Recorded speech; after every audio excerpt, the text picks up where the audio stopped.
Hello and welcome to this edition of the Legal Update.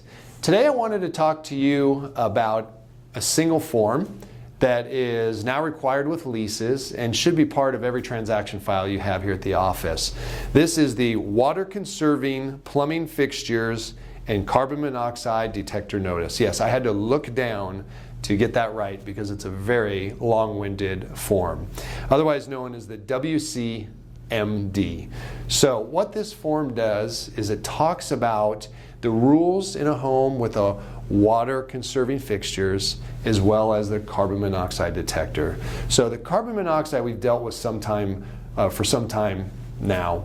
We've had that in transactions, but the water conserving one is not been around as long, but is much more important now, and it's going to be a requirement in every file you have, both lease and transaction sales. So let's start with the carbon monoxide since we're used to that. So why do we need this? Do we have to have carbon monoxide detectors to sell a house? The answer is no. And what that means is with the carbon monoxide detector, it is a law that as a homeowner, you have to have these in your home. So if someone of authority comes to your house, socially or otherwise, sees that you don't have a carbon monoxide detector in there, they could technically turn you in and you would be fined for not having a carbon monoxide detector in your house. However, it is not what they refer to as a point of sale requirement to sell a house. So if you list a house, there's no carbon monoxide detector in it, and you sell that house, that's perfectly legal. You don't have to upgrade the house at point of sale. I know, a little confusing, right? So make sure you get that right. If you own a house, it's a law that you have to have a carbon monoxide detector. But if you go to sell it, it's not a point of sale requirement that they be there, and you can sell a house without them. Well, why do we always have one? It comes down to the lender and the appraiser and the inspector. So three parties. The lender's always going to want to know one's there. So we're either having the seller put them in, or a lot of us agents, we've got a pile of them in our car and we put them in when we need them because we don't want to have an appraiser come out and have to come back a second time just for a carbon monoxide detector. And inspectors will call it out as well. And so that's why we end up putting them in houses even though they're not a requirement at time of sale.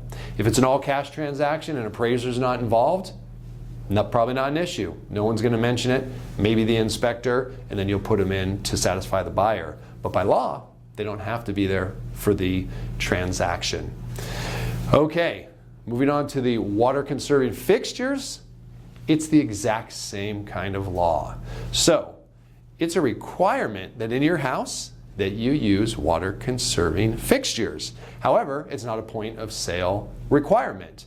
So many buyers are under the impression, maybe falsely led there by their agents who don't understand the law, but it's not a point of sale requirement that the home have water conserving fixtures.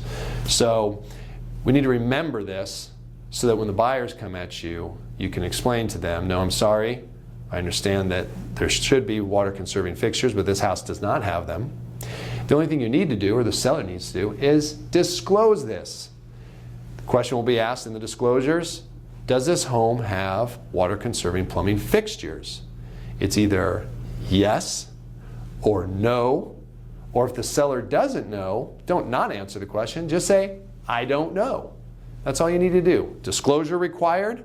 Installation of water conserving fixtures at time of sale not required. So something to keep in mind and remember. How do we know if a home has water conserving fixtures or not? It's a little difficult. You could probably get a lesson from a plumber and learn fairly quickly. Right on the form it tells you what the requirements are for water conserving fixtures. But the reality is, if you know, great, disclose it. If you don't, just say, I don't know, and that's disclosure enough. If someone's of great interest, you can always have a plumber come out and they'll tell you whether the fixtures are water conserving or not. So I hope this clears up a little bit about carbon monoxide detectors and water conserving fixtures when it comes to the sale of a home. If you have any questions, of course, call management. We'll be happy to walk you through this. Okay, that wraps up this episode of Legal Update. We'll look forward to seeing you in our next episode.